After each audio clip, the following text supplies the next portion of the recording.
Okay, so it's like 11 o'clock at night. I've been really busy today. I'm going to be really busy tomorrow. There's this thing called the People's Address that I'm planning on going to up at the state capitol if they let me in. Although, if they don't, I'll just go in with a group. And I don't have time to record and edit an entire video. And I really wanted to get this out today. So, all that. Here we go. Ranty bit. Destiny fans. Not all of you. Not most of you. Not some of you. Not a statistically significant number of you. But not a statistically insignificant number of you. You got into a flame war on Twitter, I'm to understand?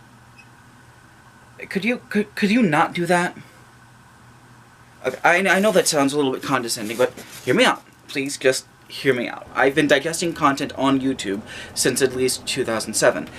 And, this flame war thing is something that happens all the time, and it never ends up doing anything productive.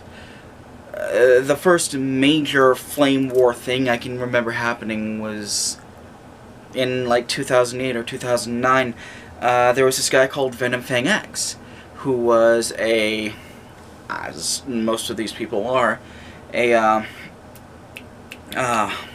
histrionic cretin, let's say.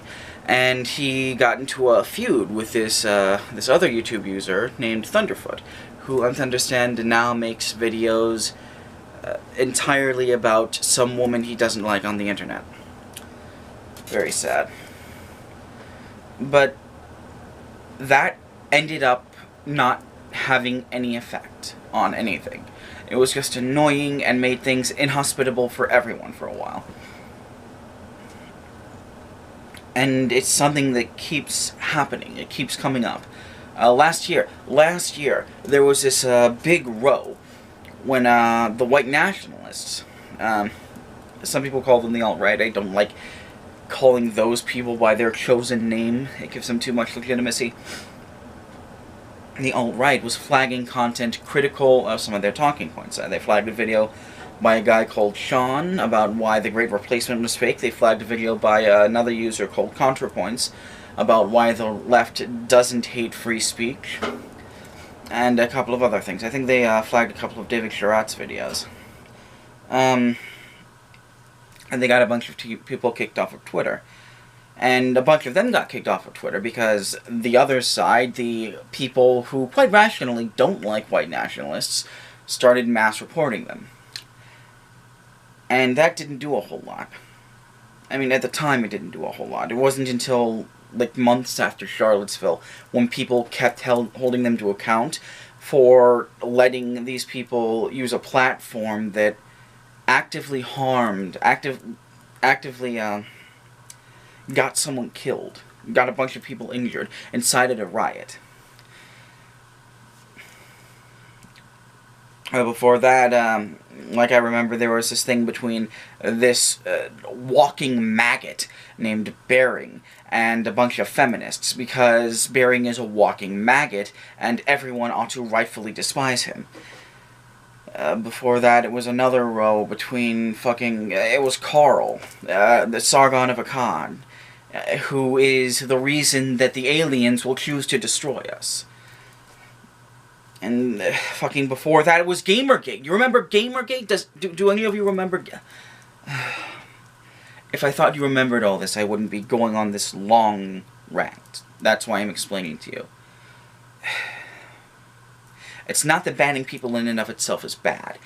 It's that it is counterproductive. See, the way that Twitter is set up as being a free speech platform, they expect you to kind of self-moderate within your communities.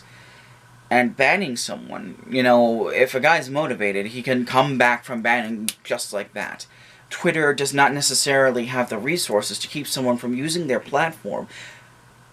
And that kind of means that you can't keep someone from using your platform. A is A, quite literally in this case. So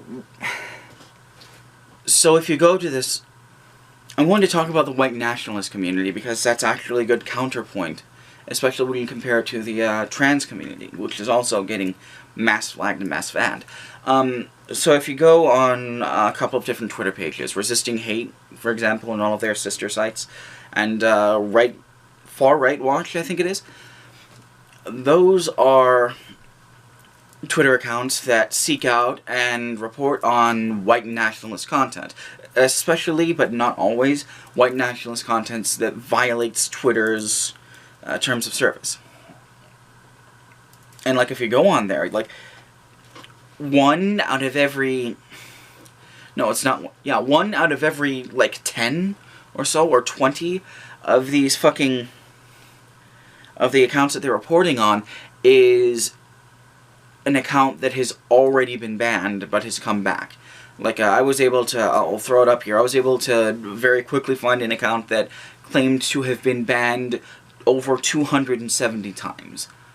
Like, that alone, that alone is a possibility, ought to tell you that, no, there's something very deeply wrong with this system and something needs to be done. But, when you take that in context with the trans community, which is also flagged, which is also quite often banned, not because they're violating the terms of service, not necessarily, like a fucking... Sometimes they do, sometimes they tell people to jump off a bridge, but it's different because you have people endangering their lives, or threatening to endanger their lives, in an activistic kind of way. Twitter treats the trans community and the white nationalist community in functionally identical ways, in that you have smaller communities of people dedicated to making sure that these two groups of people cannot use Twitter as a platform. And both of those groups are also treated identically. That's the anti-trans community, or TERFs, as some people call them, and the anti-white nationalist community.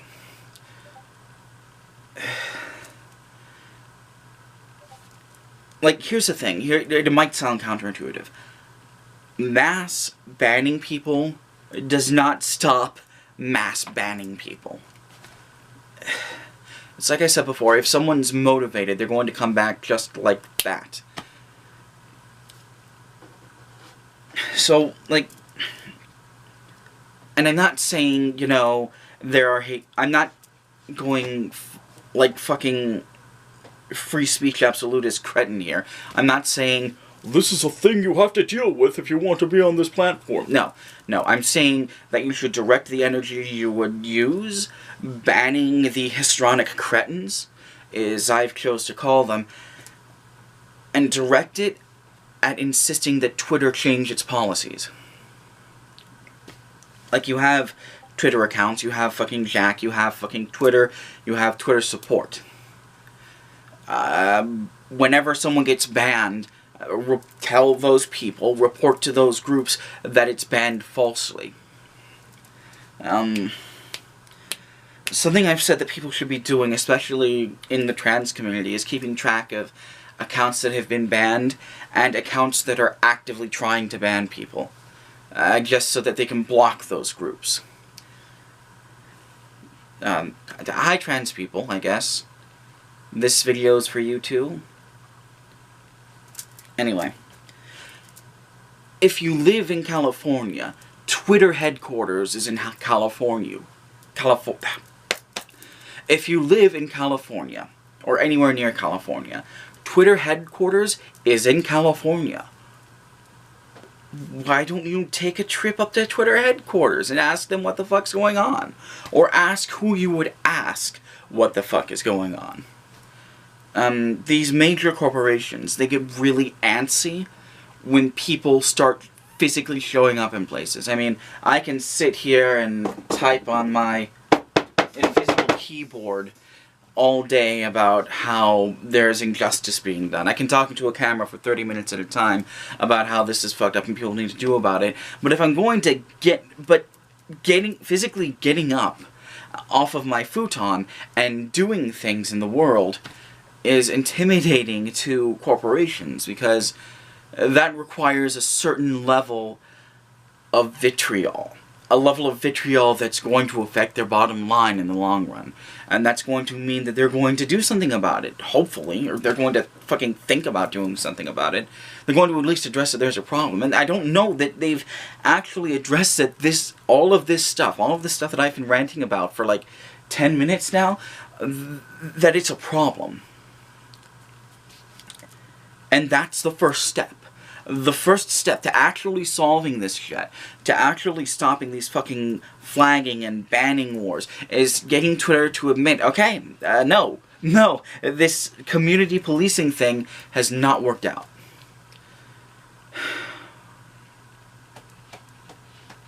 So, yeah. All of that. I think that's everything I want to say. I'll link to a script that I have written, but was not able to get through. My camera's been fucking up. Again, this isn't all of Destiny's fans. This isn't most of Destiny's fans. This isn't some of Destiny's fans. This is not a statistically significant number of Destiny's fans I'm speaking to. It is a not statistically insignificant number. These are always a minority of people that go through these motions. But the way that Twitter is set up right now, a tiny minority of people, if you get fucking 20 people together to mass flag something, then that thing is going to go down unless it's protected. And there has to be some other solution that is available. Well, I guess that's everything. Take care of yourselves and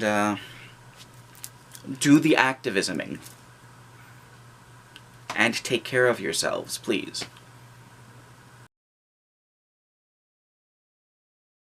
What the fuck? My mic's off!